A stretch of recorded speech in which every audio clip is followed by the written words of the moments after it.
Hello everybody, it's me Juan David. I want to tell you two things. Please subscribe to my channel and share to all people, your friends and families.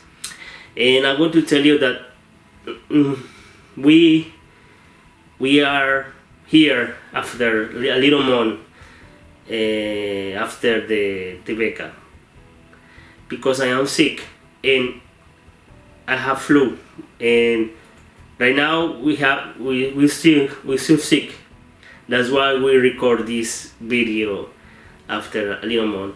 But I want to tell you that Tribeca Film Festival was my first time, and it was amazing experience. During the opening night, I have the privilege to have this ID in my hands, and I was walking to go inside the Radio City to see the opening night, but I have the privilege to have the camera and people, the organization to the Radio City in the Tribeca told me that I am press. It means that you can record the famous people and the directors and the governor and everything. I was very confused at that time because I don't know what to do. So they told me to go to the other side, to the Radio City, and then I saw the red carpet, and I saw a lot of people screaming. So I go in there and I record the famous people sign to the fans and everything. Very sweet, thank you. Oh, wow. Her face is beat on it. Yeah. Wow. Thank you so much, Jennifer. Thank you. Thank you for coming. Thank you. Oh, there's more. Thank you, Jennifer. Oh, man. You didn't get me a Rita. You didn't get me a Rita. Oh, yeah, you were in the wrong spot. Well, That but face I is was... Was that your record? Yes, ma'am. I'm recording it as we speak. Yes, looking for it. Yeah. Sandy.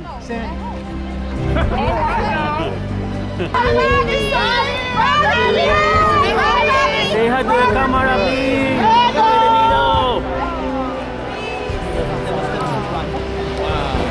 Amazing. You know, this is film festival. That's how you set up the dog park.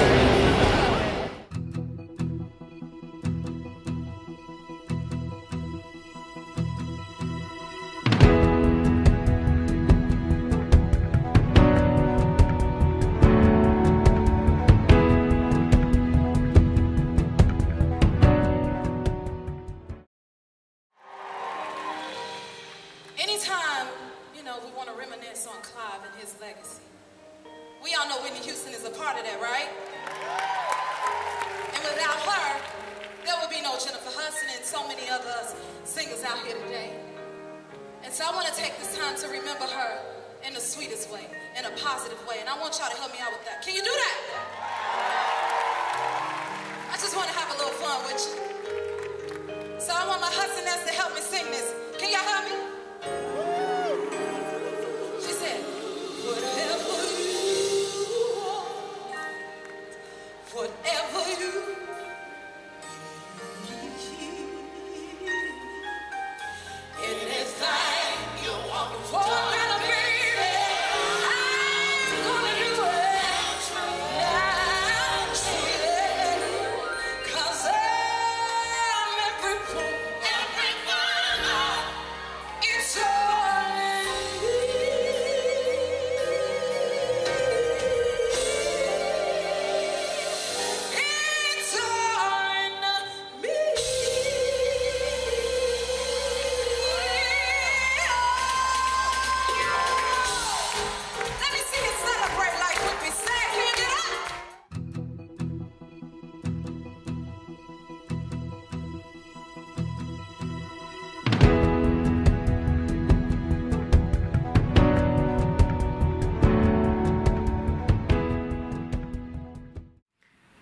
I asked somebody if I can allow to go inside to record the opening night.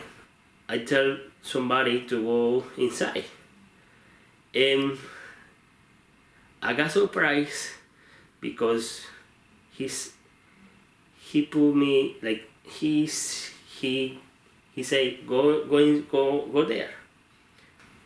I got shocked because I saw the press and the photographers and the videographers, and everything was finished.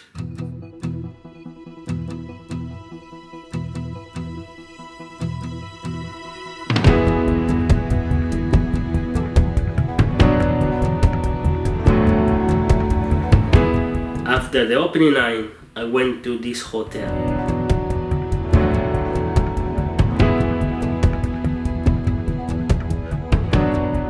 And I go inside to the penthouse. And the penthouse was a good thing because this is a big thing.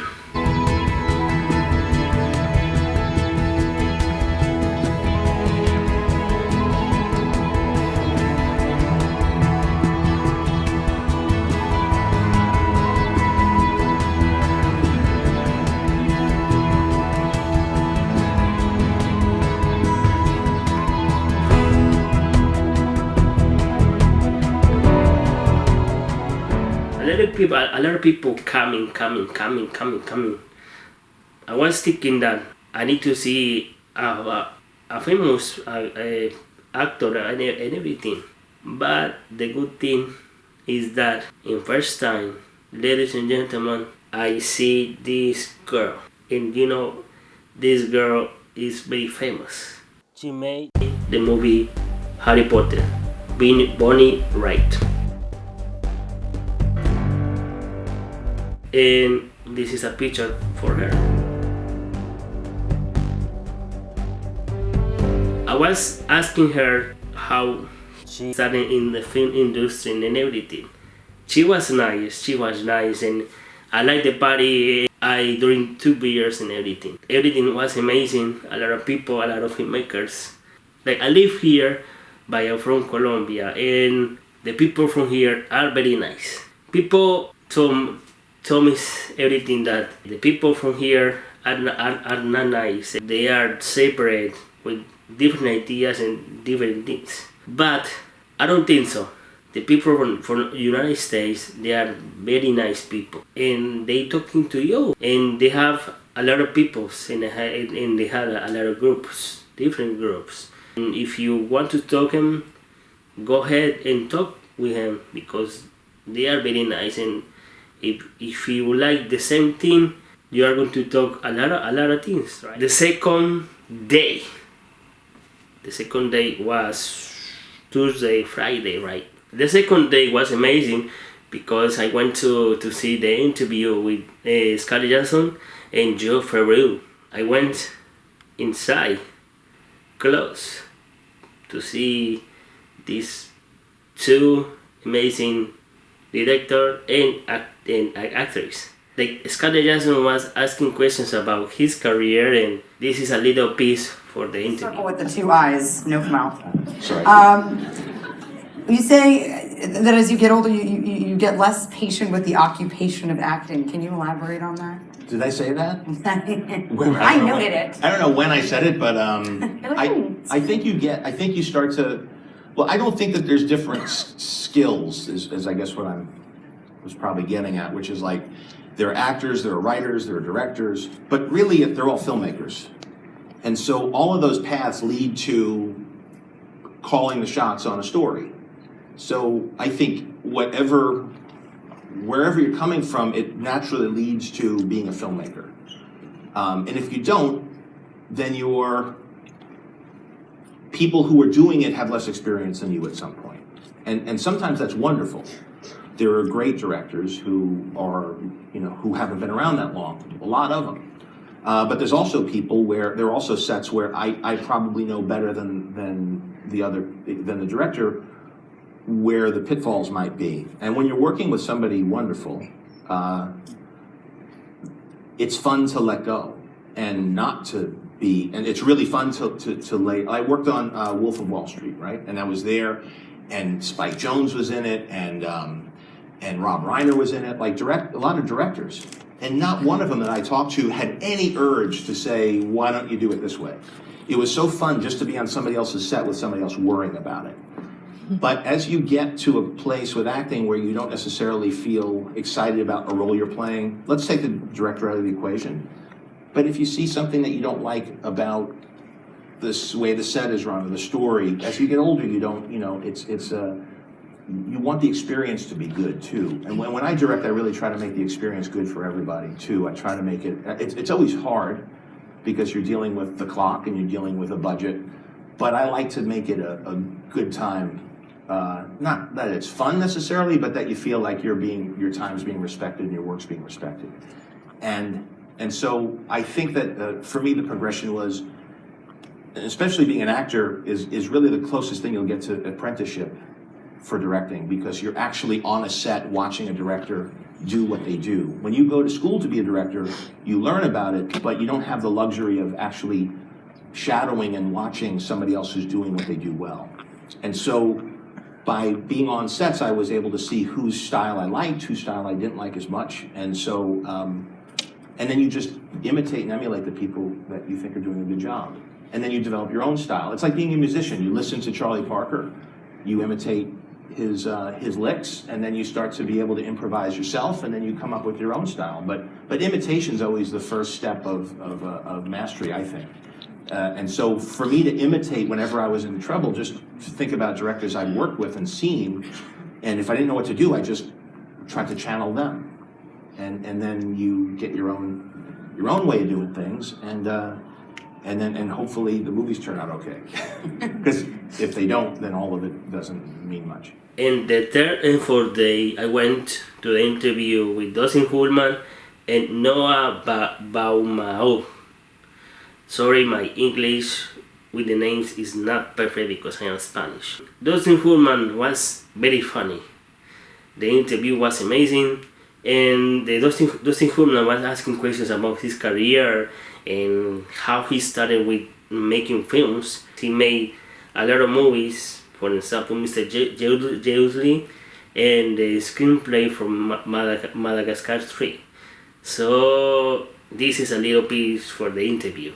So for all of you, I'll quickly say the films he's made. Kicking and Screaming in 95, Mr. Jealousy in 97, Squid and the Whale 2005, Margot at the Wedding 2007, Greenberg 2010, Frances Ha 2012, While We're Young 2014, Mistress of America 2015, and he did a documentary with his friend, about his friend, and with his friend, De Palma in 2015. Is it fair to ask you, I didn't rehearse what I was going to ask you, is there one that was more difficult to make than any of them?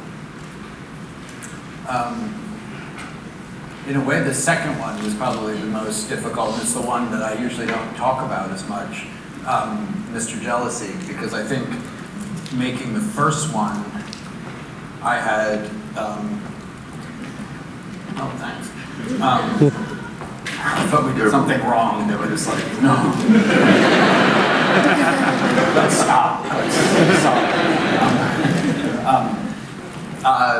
Because the first one, I'd never really been on a movie set before. I'd grown up going to lots of movies, and I had parents who loved movies, and I was I had this sort of idea that I wanted to make movies, but I'd never seen a movie get made. I didn't know anyone who made them. And except the movie Heartburn, directed by Mike Nichols, they had scouted our house in Brooklyn in Park Slope, and they ended up choosing the house, which was so thrilling for our family back then. Now that I've made movies, the idea of having a movie shot in your house seems horrible. But at the time, it was like being in a movie. And so there's a scene at the end of the movie where Meryl Streep puts a pie in Jack Nicholson's face, and that was the house I grew up in. I actually watched it again recently, and there's like photos of my brother. Tony Walton got credit for. So that was the only movie set I'd ever seen, and there was a hurricane warning. It was sort of like one of those like maybe hurricane, maybe not, and we'd all taped our windows, and it was pretty mild, but they had to stop shooting, so we lived with the equipment for a long weekend, and the hot set, which was all this lobster, which we just all go and stare at and imagine moving it around slightly or something. Very hot movie. I remember I watched the premiere of the second season of Miami Vice, like surrounded by all their film equipment on our TV, which was all thing. So that was my first experience on a movie set. And then the second one was Making Kicking and Screaming, and it was, in a way, it was like a dream, because it's kind of what I imagined, and also it was, I just was making it up as I went along, and in retrospect, I think I had a lot of, it's interesting to sort of think about that movie now, and sort of, because I think like a career, you sort of learn how you do it as opposed to how you're told it's done, which I imagine you've had that experience as well. I have the pledge in my hand because I saw in the French line this famous actor. You know who is this? I'm going to show you. Ladies and gentlemen, Ben Stiller. This is a little piece of him talking to somebody.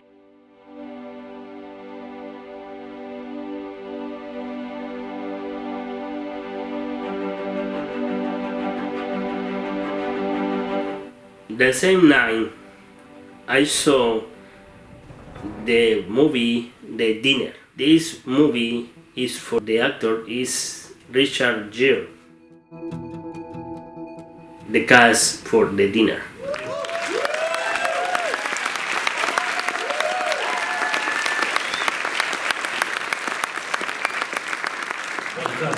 Thank you. Thank you. I want to invite a few people up.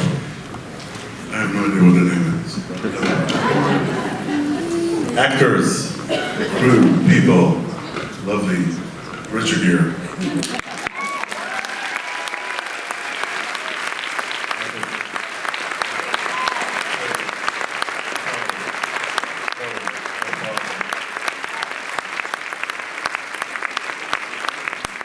The last guy is Alex Hall, the editor.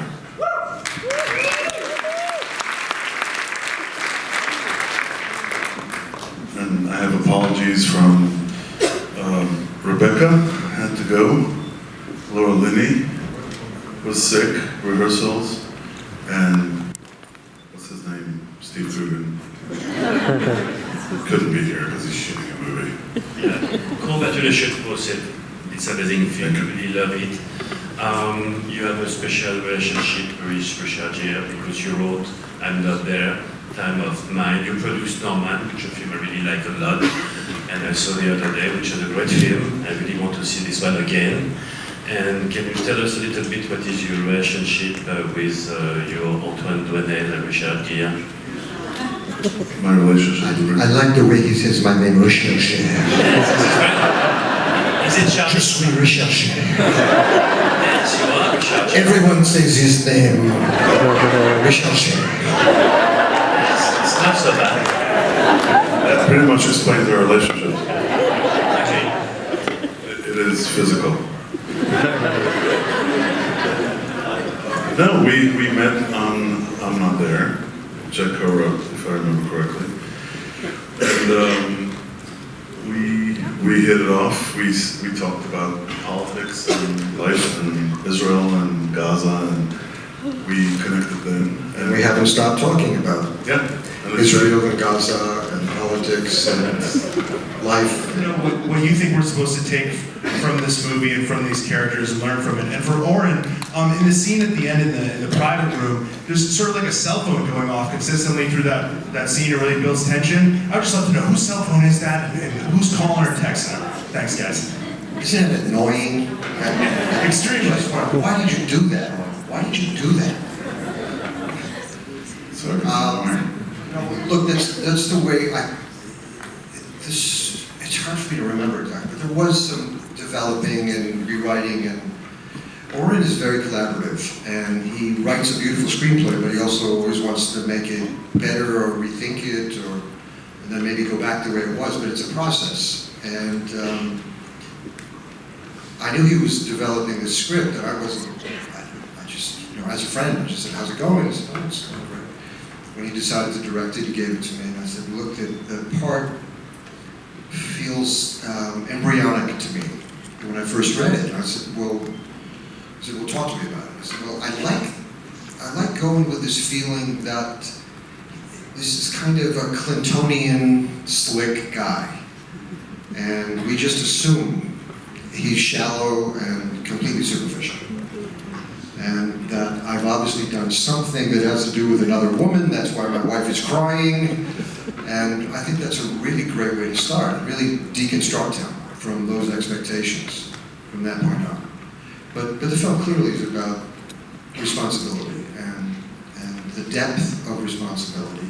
I don't think any of the characters in the movie are unaware of different possibilities of responsibility to identify with. I think that's part of what's really smart about the movie. They're not idiots, but they make choices, as we all do in life. And we often choose to disregard the best side of ourselves, the most responsible side of ourselves, and go with something that we feel deeply emotionally, but it's not universal.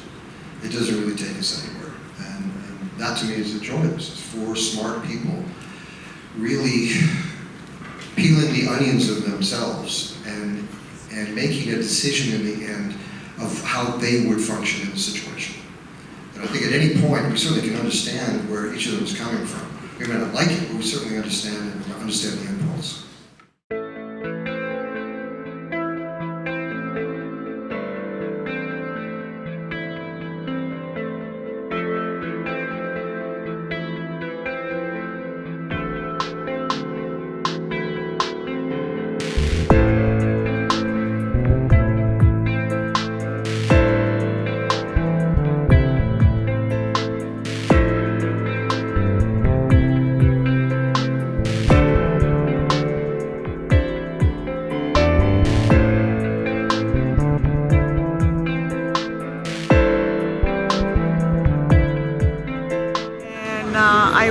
To the financier's workshop the other day about script and writing and production and all this, and I really love it. It's my first time.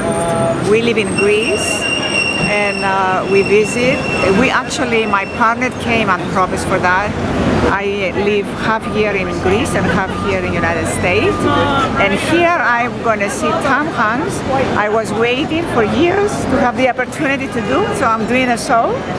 So thank you for this opportunity. So this is the first time you are going to see Tom Hanks? Why I want to see Tom Hanks? Yes, why you want to see Tom Hanks? Because I like him to play one of the roles of my script. But beside that, I always respect him. I admire him as an actor, as a husband, as a father. He has the quality for me to say this is a man with values, and I value him. That's why. What is your favorite film about Tom Hanks? My film is the 49 Years After, and it's a true story about the Second World War and a clairvoyant child. And then I would love him to play because, like I said, I value him. I hope God will guide me and guide me to the right people, but I would like Tom if it's possible. I have the last question. What do you like about Tribeca Film Festival? I like, first of all, I like the organization. It's well organized. It's easy to get to the movies. It's easy to get to the programs. It's so informative. I didn't even know it was so much information. I'm a therapist. I wasn't in this world until I started writing a little bit. But it's my first time, and I'm really very grateful for this opportunity. Thank you. I have a question. Sure.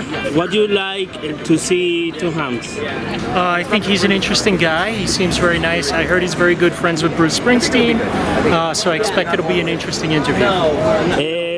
What do you like about Tom Hanks movies or actors? He's a very good actor. He generally picks very good movies too. Not always, but usually. What is your favorite movie about Tom Hanks? That's a tough one. I would have to say Sleepless in Seattle. I'm sure a million people said it, but it was a good one. The last question. What do you like about the Tribeca Film Festival? I'm sorry, about? What do you like about? It brings a lot of interesting characters to New York. It is, it's good for the city, it's good for the culture, it's good for the economy, and there are opportunities to do interesting things like this. Do you think as a Latino people can come to have her movies in Spanish? That I don't know. I don't know much about it, but it's a very good question. I'm sure there are some foreign films, but it's a great question. Lastimosamente no podemos entrar al teatro. Creo que ese tiquete a veces no tenemos mucha suerte. Y pues hombre, lastimosamente no podemos ver a Tom Hanks. Creo que ahí están vendiendo tiquetes por $60 y como que no me da mucha cosa para no me da cosa, o sea, no tengo $20 en el bolsillo, o sea,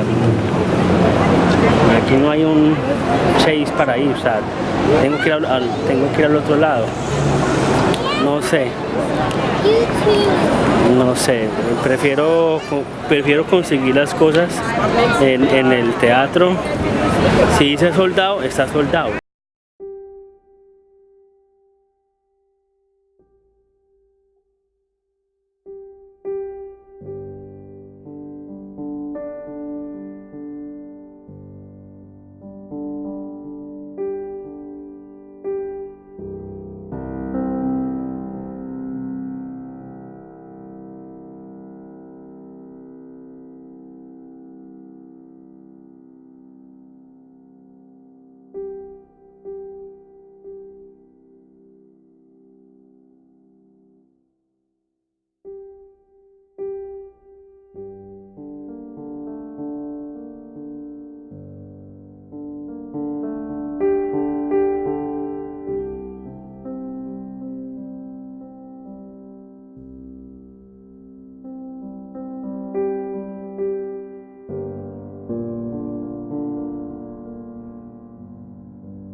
Hello everybody, it's me, Juan David, and I'm here close to the Spring Studio.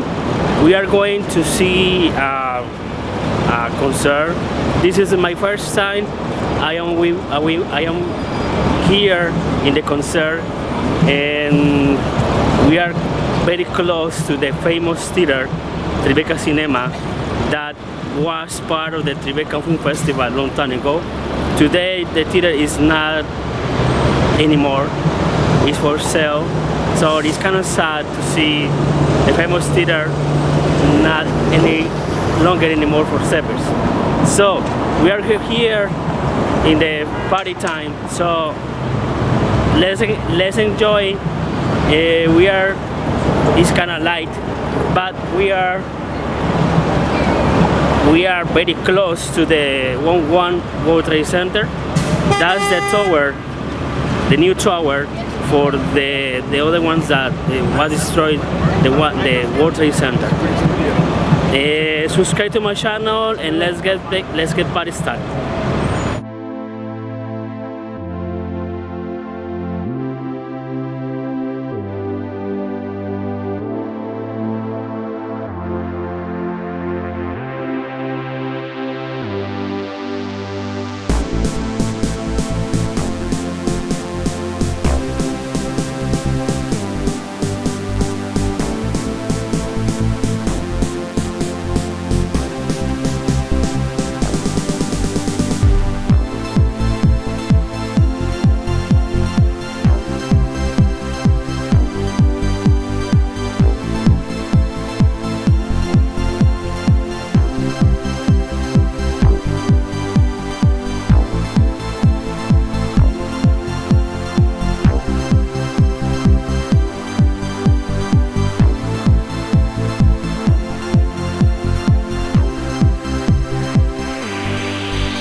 how are you?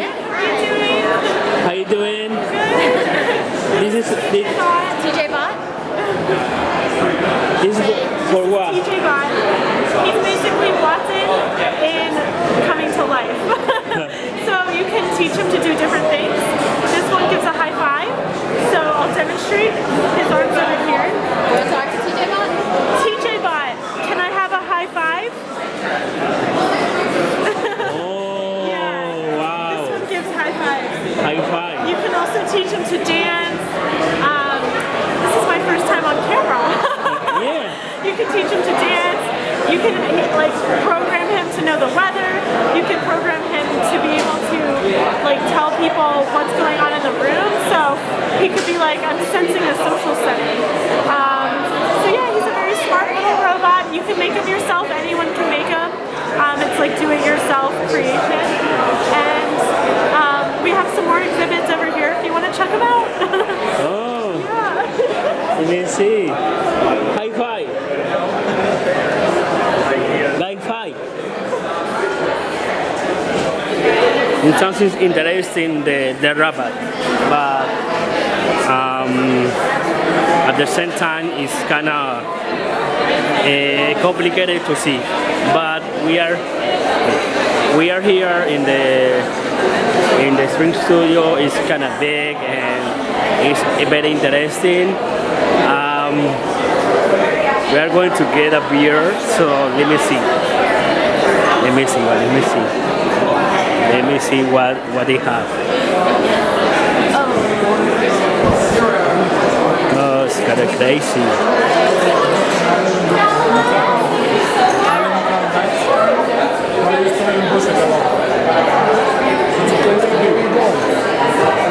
Serbia.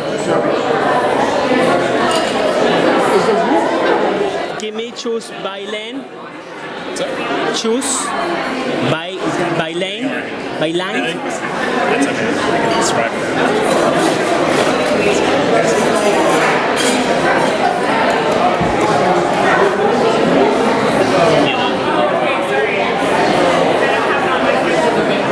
everybody. Thank you.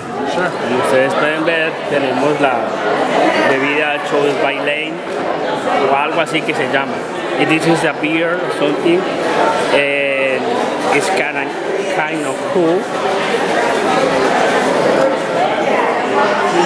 Delicious and kind of interesting thing, man. I like it. It's very nice.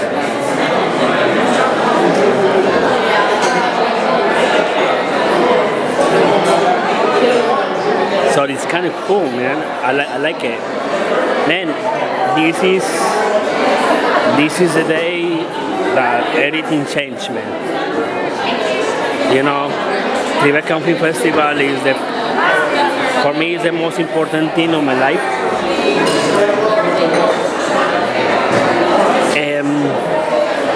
You know why?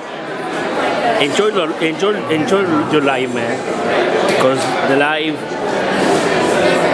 is a part of learning new things.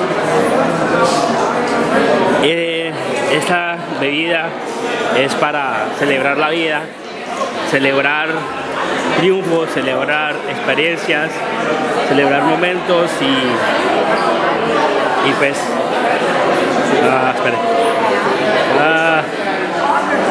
para mí celebrar este momento es espectacular. Entonces eso es para ustedes. Suscríbanse a mi canal, por favor.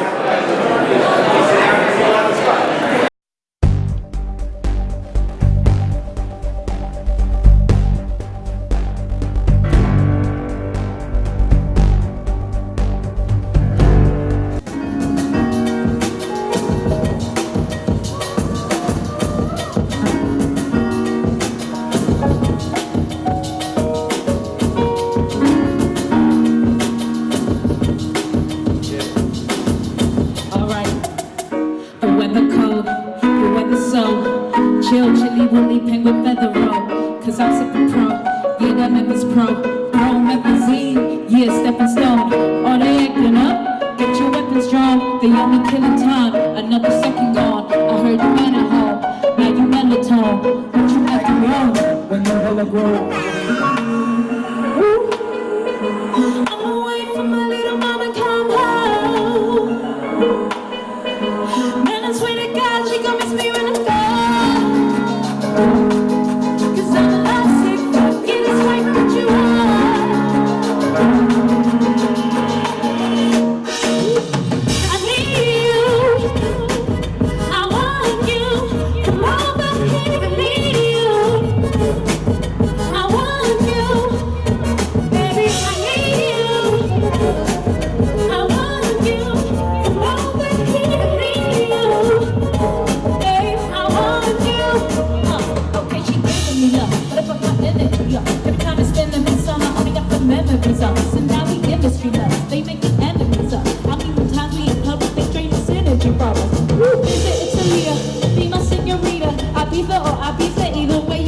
margaritas. Yeah, she got a man on me.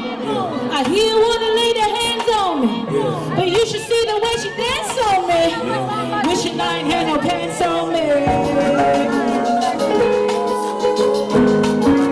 Yeah, that's right, what you are. Yeah, I'm elastic. Hey, I need you. I want you. Come over here, need you. I want you. Baby, I need you. I want you. Come over here, need you. I want you.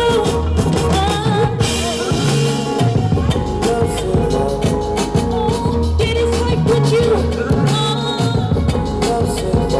And it's really good. She gonna make me on the bed. I'm elastic. I'm elastic. Yeah, I'm elastic. Hey.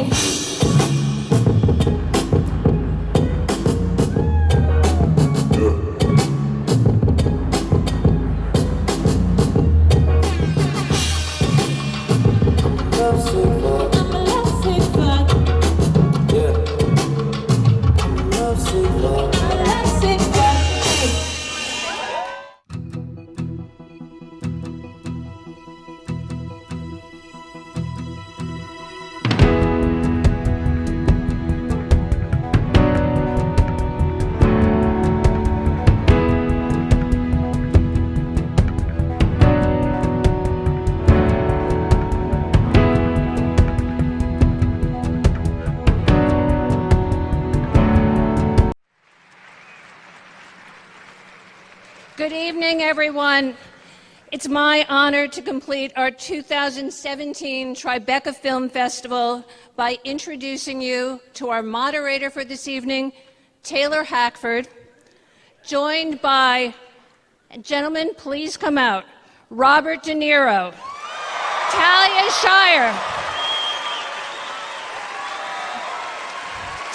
Shire, Robert Duvall,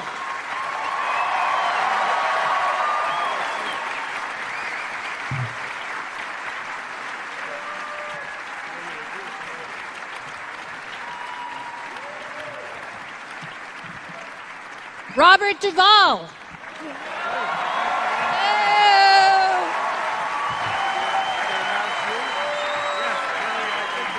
Director Francis Ford Coppola.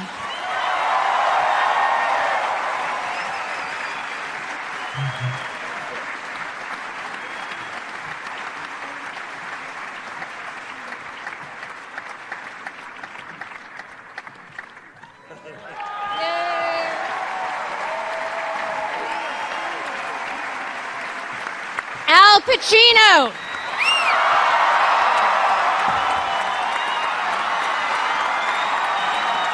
Diane Keaton.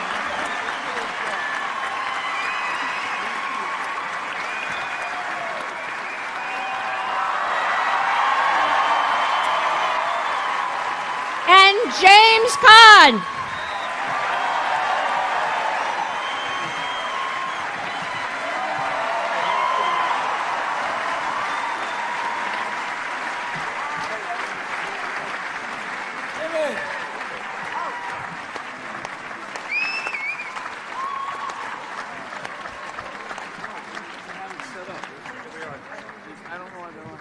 Moderate tonight's discussion with the original creators. This experience, this is what it's all about for us. You know, the idea of projecting a movie and having a live audience, and we were backstage, you could hear the audience responding. It was just fantastic. I'm going to throw it around and let everyone talk, obviously. It's really important to hear what people felt then and now. But one of the things I want to start with is that when you have a film like this that is so monumental in its impact, you know, its history, one tends to think, oh, well, it was always that way. It was this huge project in Hollywood. It was begun with all this auspicious talent, and Paramount knew what they had. when in reality, and I want to throw this to Francis in a moment, in reality, Paramount bought The Godfather.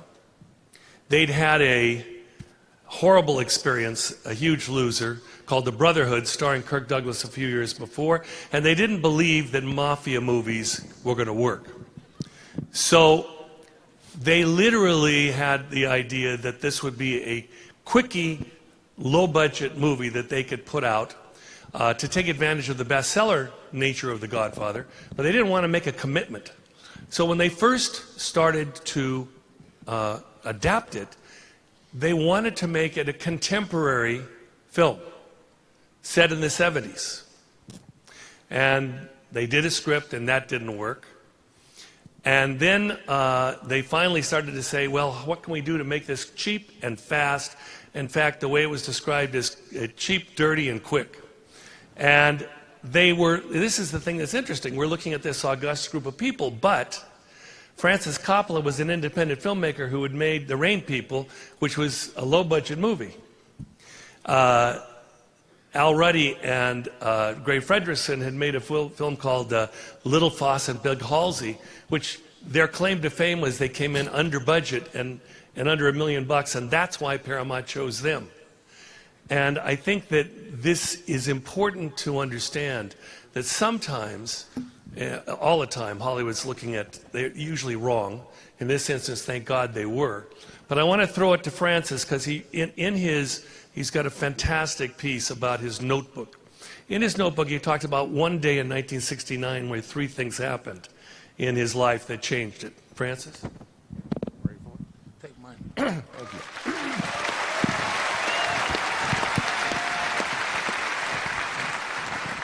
Well, it's a true story. We were living in San Francisco, and it was a Sunday, and we had looked at the New York Times, and I looked at the book section, and we noticed an ad that seemed intriguing.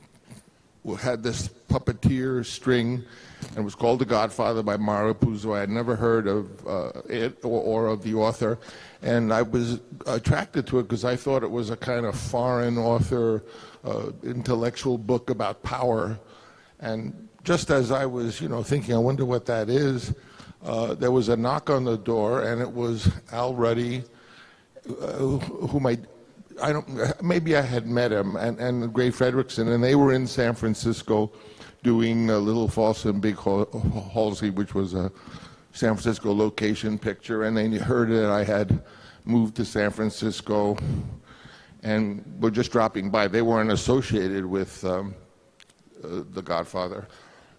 And then the phone rang while they were there, and of all people, it was Marlon Brando calling me to turn down the script, The Conversation, which I had submitted to him, and I had never spoken or met Marlon Brando, and I was, as any drama student from the 50s was, Marlon Brando, Elia Kazan, and Tennessee Williams was the trio of most august people there could be. So on that one day, and he was very nice, Marlon turned me down, but called me personally to tell me that. And I've often thought how odd that is, that on that one day, Gray and Al Ruddy, who were going to be the producers of The Godfather, the book itself had really struck my eye, and Marlon Brando, who was eventually to appear in it, all kind of came together on one day. I tell that story, and I always say, but it's really true. It really happened on that one day, so it was pretty remarkable. And Francis, tell us what you thought when you finally read the book. I was disappointed in the book when I first read it because it was very long. I don't know if any of you have read the book, but if you remember, much of the book, maybe a third or a quarter of it, was about Lucy Mancini's anatomy. You haven't read the book, I can see.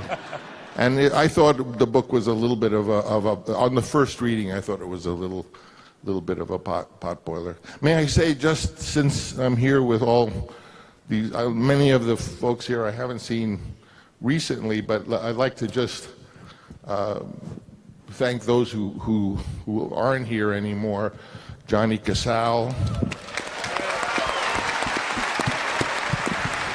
Al Lettieri, who played Sollozzo.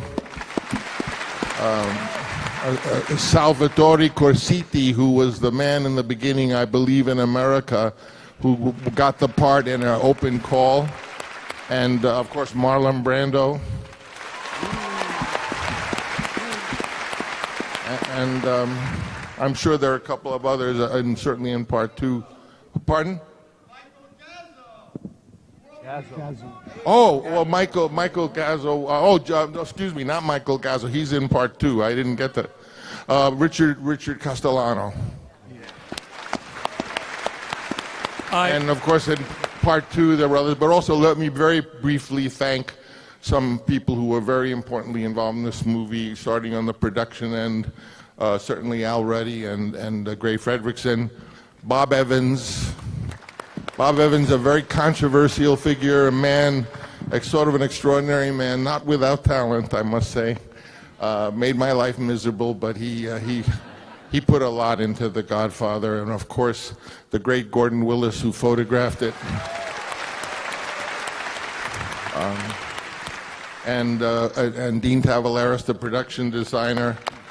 Anna Hill Johnson, who did the costumes, and Nino Rota, who wrote the music. Many other people, but I wanted to just mention those folks who were so importantly to do with this film. In this instance, we're going to let each of these people talk about where they got, and then if you want to chime in about, because there's two factors here. There's the actor, and in this instance, it's the beginning of their career. So no one is really knocking at the door. Remember that most waiters and bartenders and waitresses that you go to see in New York, if you go into a place and you say, what do you do? They say, I'm an actor. They say, well, how do you pay your rent? Well, I'm paying my rent right now. You know, it's a tough time when you start in that business. And, you know, in this instance, when the phone call came or Francis came up and said whatever, it's a big moment. So let them talk, and then Francis, if you want to say what it was about them that drew you to it. So I want to start with Bob and Jimmy, because they had worked with you before. They were both in the Rain People, so they had an antecedent. Jimmy, let's start with you, because you go back before that. You guys went to Hofstra together, didn't you? Well, he was a year ahead of me. You can tell by our speech pattern. But I knew Francis when I was 23, 24. He lived in the back of my house. What I charge? About 25 cents, 30 cents. We didn't go to Hofstra at the same time, and he not together. And he wasn't involved in the drama department at Hofstra, which was why I was there. No, I wasn't involved in Hofstra at all, actually. You were there. Yeah, no, I got out of there, but we did the Rain People, and the thing that you said that impressed me the most is, and I said it this afternoon, but I don't think ever, and thanks to this guy right here, solely, has there ever been, for me, a gathering of actors like the likes of these people in this lovely lake, nor has there been a crew that reached the top in every single one of their departments. So Francis, you know, somehow in his young little mind just knew, you know, who had it and who didn't, and he knew where every character was at every second, and most importantly, I had a great time with Bobby. He was great, and Alan. Unfortunately, I didn't get to work with the other Bobby D down there, but I think I got together with him because of the Rain People, and it was just great. And the big thing is, I think because he was a Mediterranean Italian and not a Brooklyn Italian. Family. Mr. Duvall, let's talk a little bit about your experience on the Rain Man and coming to this. The Rain People. Rain People.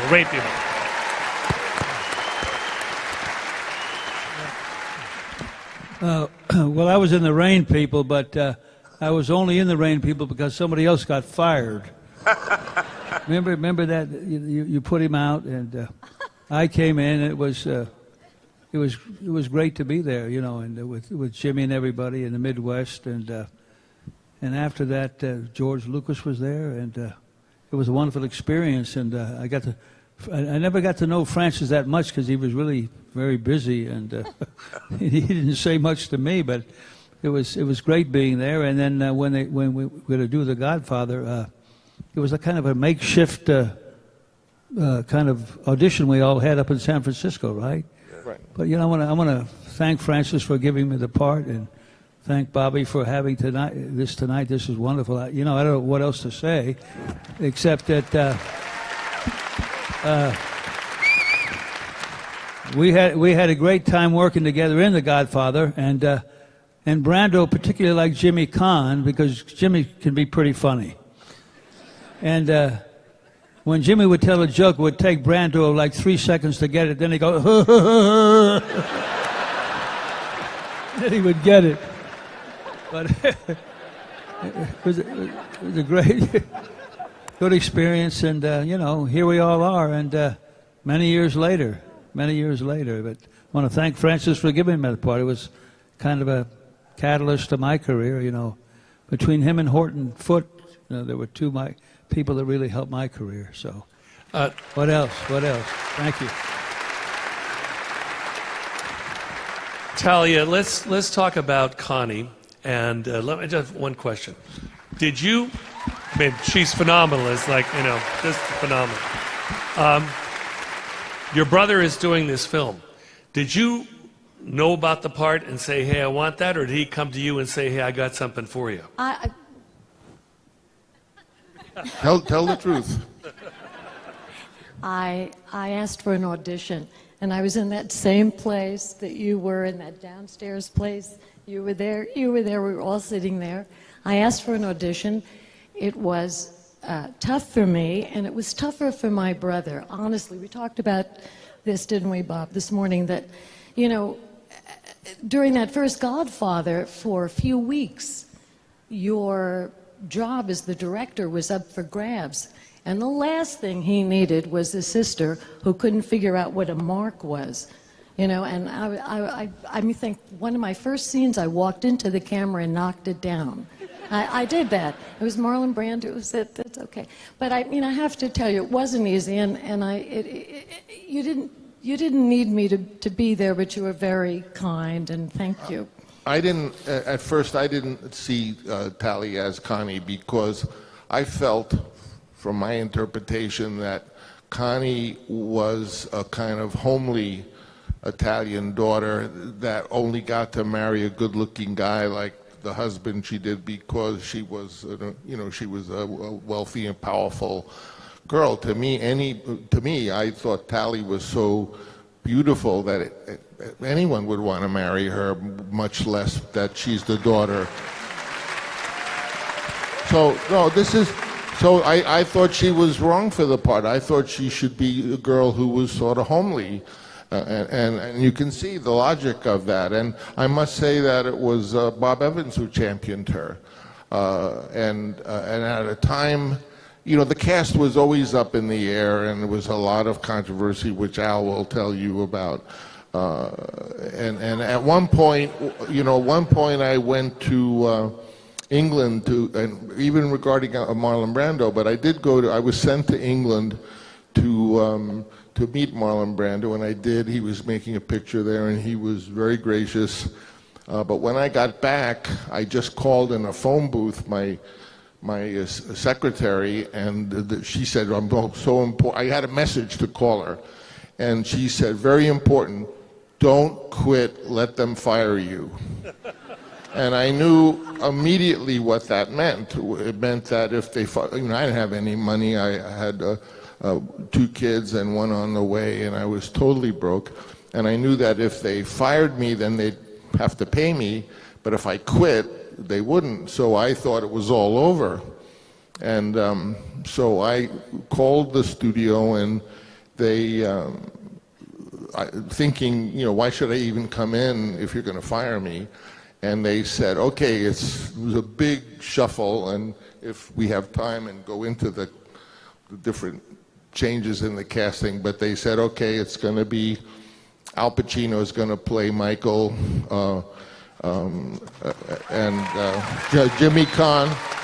Jimmy Caan is going to play Sonny, and you were never a doubt, Bobby.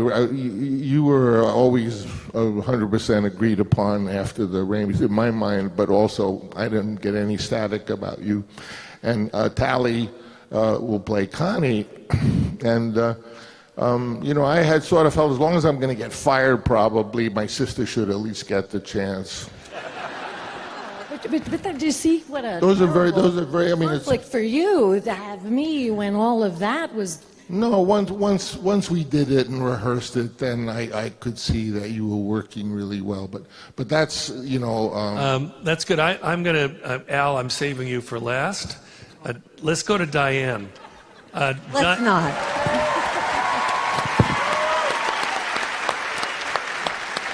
Diane. I don't know if it works. Oh, there I am. Sorry. How did this project come to you? How did I honestly, really, I don't know. And the strangest thing about it was that I auditioned, and it seemed to me. Now, maybe I got this wrong, Francis, but it seemed to me I got the part before, but I didn't understand why. I still don't. But then I read recently that Francis thought I was eccentric. Yeah, right. So he wasn't wrong, but then really, it was really interesting because it seemed to me like I auditioned with several other potential Michaels. Am I right? I saw you. You auditioned with 100 Michaels. Didn't I? Yeah. Yeah, but I had seen you. I had seen you and Richard Castellano in Lovers and Other Strangers. Oh my God! And That's why I make. Yeah. And from that picture, I thought you would be an excellent. You did? Okay, yeah. And to say you were eccentric, that's not entirely. But what it was is Kay was written as this New England wasp in the book and thing, and she was pretty straight. And I felt, how could I give her? How could she have the interest and something beyond being a beautiful, kind of that type of wasp woman? How could she have some stuff that would be interesting? And I felt that you would, just the mere casting of you playing the beautiful wasp girlfriend would give it a lot of texture and interest. And that's why I cast. Well, I appreciate that. So now we come to the role of Michael, and this is a saga in itself. Now, Al, let's talk about as a young actor. You have a director who wants you to have the part, and you have a studio that's sending very negative messages. How many times did you test for this role? Oh, countless. I can't count it. It seemed like I was always testing, didn't it? I kept testing after I got the part. Well, I remember once I called him after he had tested 6 times, and his girlfriend got on the phone, and I said, if Al would just come in one more time. And she says, "What are you doing to him?" And she just yelled at me and berated me. "You're torturing him." And that's true. Although you weren't. The moment is very clear. Yeah, I mean, you weren't torturing him, but. Well, actually, I even said to him, without Francis, where would I be, really? But at the same time, I even said to him, "Please, Francis, it's okay. We'll work again. There's other things to do, He said, "No, I want you." I thought, this can't be happening, I'm dreaming or something. This is too much. I said, "Oh, okay, fine then. I'll do whatever, And then we finally got accepted in some way, and that's to Francis. I think it was Panic Needle Park when they finally saw some footage and saw his power, on the frame.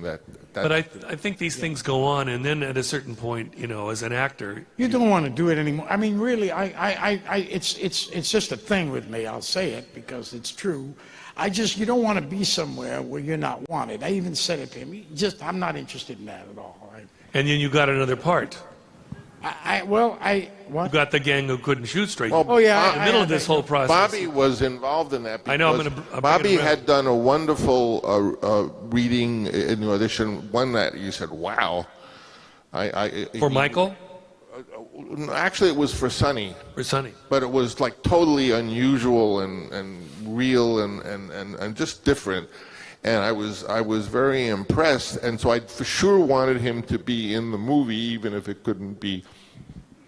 So I cast him as Paulie Gatto, the guy who was the traitor. And then he called me and said, well, he's up for a part in the gang shooting shoot, but he didn't know if he wanted to take, because he didn't want to lose the Paulie Gatto. I said, well, go up for it. If you get it, great. If you don't, I'll hold the part for you. I won't cast anyone else. And if you don't get it, you'll always have that. Will be there. So he did get the part. So that when I came back from England and I heard that, oh no, he didn't get the part and so he was going to play the Paulie Gatto. And then Al got a part in Gang Couldn't Shoot Straight, and then and it was legally signed and everything, so I didn't know how they could put him in the Godfather. The man to my right has been very quiet tonight. He's our host.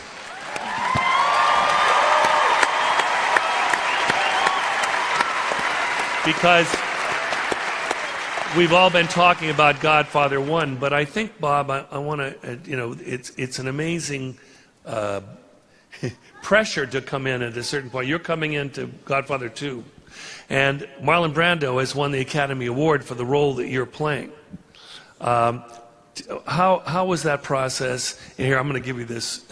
Okay. How was that process, and what was your feeling about, confecting this role? No, I was honored that Francis asked me to do the part, and I said, this is great. And so I remember that Gray Fredrickson and I went up to the Gulf and Western Building, Paramount, when it was at Columbus Circle, and to like 30-something floor, whatever, in a screening room, took a tape recorder, the old, reel-to-reel, and filmed the scenes that Brando was in, and I played them over and over again for myself as I was working on it. But it was great. I looked at it in a kind of a scientific way. I had to sort of find spots where I could do stuff to imitate what he's doing, and I enjoyed it. May I just offer that in my idea to, obviously to get someone to play Brando role as a young man is daunting, but I didn't think of it as Brando. I said, whether Bobby looks like Brando or could play, the guy in some other Brando page, but I thought he could play Vito Corleone character the way Brando created him, that he could be the younger Vito Corleone without ever going through Brando. You know what I'm saying? That you just don't think of Bobby's not like a Brando lookalike necessarily, but he could capture what Vito Corleone might have been as a young man, which he did. Well, he absolutely did. I think to the point that he did, because I think this is the only time in history that two actors have won the Academy Award playing the same role in two different films. We also know that Luca Abrazzi is dead. And Tom says, well, you can do this, I can talk to this, but you can never stop Luca Abrazzi. And there's this close-up of Sollazzo's face where you could just see it. It's not like he's leering, but he says, let me worry about Luca. It's the most fantastic moment. What's really, for me, beautiful about that scene is that Bobby, when he gets the news that they've killed he plays it not like the lawyer or the goat, he plays it like the son. And you can see he's crying because his father has been killed. And there is, again, the incredible moment where Tom Hagen has to tell Vito that Sonny's dead. And in that scene, there's another moment, which is, he's so wanting to have his, and at the end of the scene, Brando goes over and lets him hug him. It's just incredibly, there's so much emotion in this. They're a family, that's what it really comes down to. That's what it really is all about. Ladies and gentlemen, please give it up for the director and cast of The Godfather and The Godfather Part 2.